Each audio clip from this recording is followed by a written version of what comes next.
Today's reading from the book of Prophet Ezekiel, chapter 16, verse 1 to 15, 60 and 63. The word of the Lord came to me, Son of man, make known to Jerusalem her abominations. Thus says the Lord God to Jerusalem, by origin and birth you are of the land of Canaan. Your father was an Amorite, and your mother a Hittite. As for your birth, the day you were born, your navel cord was not cut. You were neither washed with water, nor anointed, nor were you rubbed with salt, nor swathed in swaddling clothes. No one looked on you with pity or compassion to do any of these things for you. Rather, you were thrown out on the ground as something loathsome the day you were born. Then I passed by and saw you weltering in your blood. I said to you, live in your blood and grow like a plant in the field. You grew and developed. You came to the age of puberty.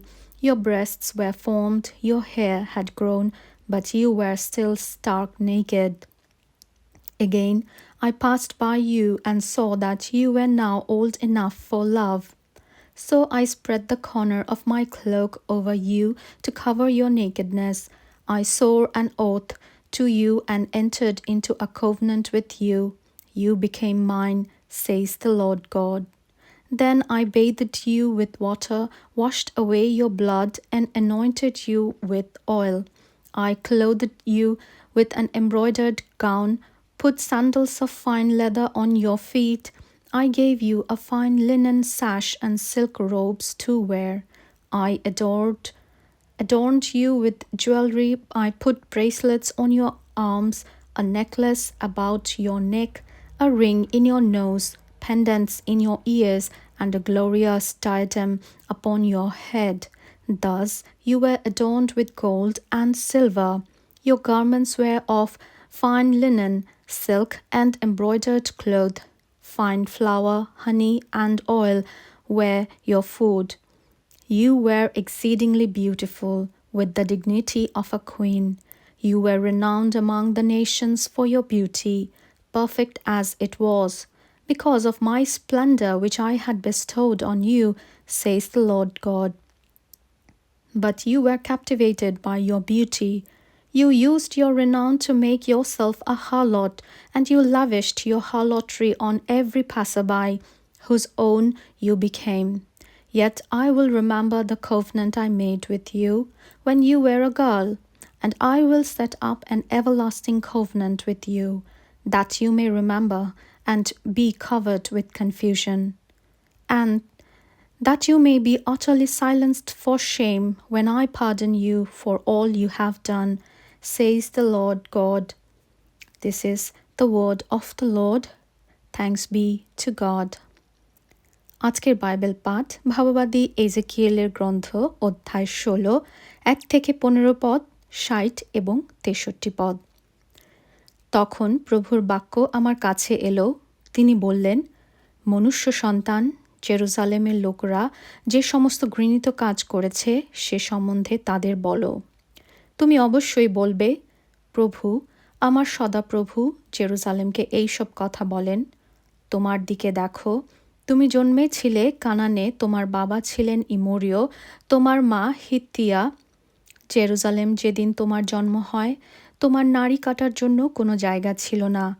কেউ তোমার গায়ে লবণ ছড়িয়ে তোমাকে পরিষ্কার করার জন্য স্নান করায়নি।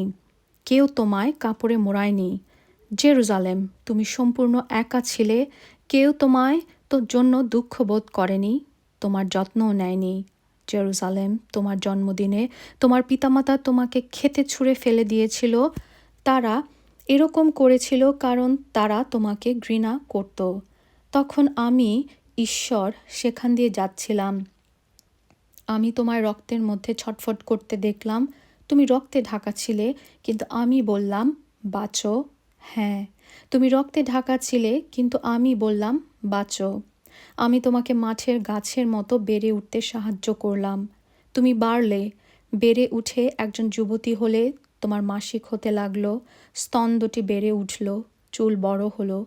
কেউ তোমার প্রতি স্নেহ ভরে তাকিয়ে তোমার প্রতি মায়া করে তোমার কোনো যত্ন নেয়নি, কিন্তু তবুও তুমি উলঙ্গ ও বিবস্ত্রা ছিলে। আমি তোমার দিকে তাকিয়ে দেখলাম, তোমাকে প্রেম করবার সময় হয়েছে, তাই আমি তোমার ওপর আমার কাপড় বিছালাম এবং তোমার উলঙ্গতা আবৃত করলাম। তোমাকে বিয়ে করার প্রতিজ্ঞাও করলাম, তোমার সঙ্গে বিয়ের চুক্তিও করলাম, আর তুমি আমার হলে। প্রভু, আমার সদাপ্রভু এসব বলেছেন। আমি তোমায় জলে স্নান করালাম, তোমার রক্ত ধুলাম ও তোমার গায়ে তেল মালিশ করলাম। তোমায় সুন্দর পোশাক ও পায়ে চামড়ার জুতো পরালাম।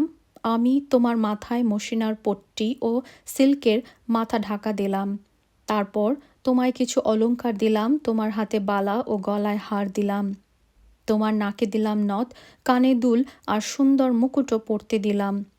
তোমায় রূপো ও সোনার গহনায় বেশ সুন্দর দেখাচ্ছিল, এমনকি তোমার মসিনা সিল্ক ও কাজ করা সজ্জায় সাজলে। তুমি সব থেকে উত্তম খাবার খেতে, তুমি খুব সুন্দরী হয়ে উঠলে, তুমি রানী হলে।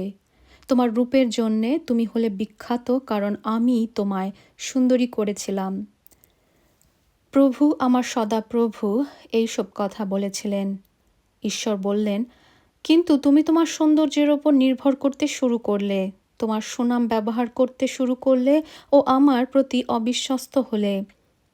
যে যাই তার সঙ্গে তুমি বেশ্যার মতো ব্যবহার করলে, তুমি তাদের সকলের কাছে নিজেকে বিকিয়ে দিলে।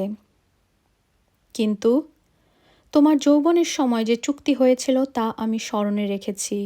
তোমার সঙ্গে আমি এক চিরকালীন চুক্তি করেছিলাম, আমি তোমার প্রতি সদয় হব, সুতরাং তুমি আমায় মনে করবে এবং তোমার মন্দ কাজের জন্য এত লজ্জিত হবে যে কিছুই বলতে পারবে না। কিন্তু আমি তোমাকে সূচি করব, তুমি আর কখনো লজ্জিত হবে না।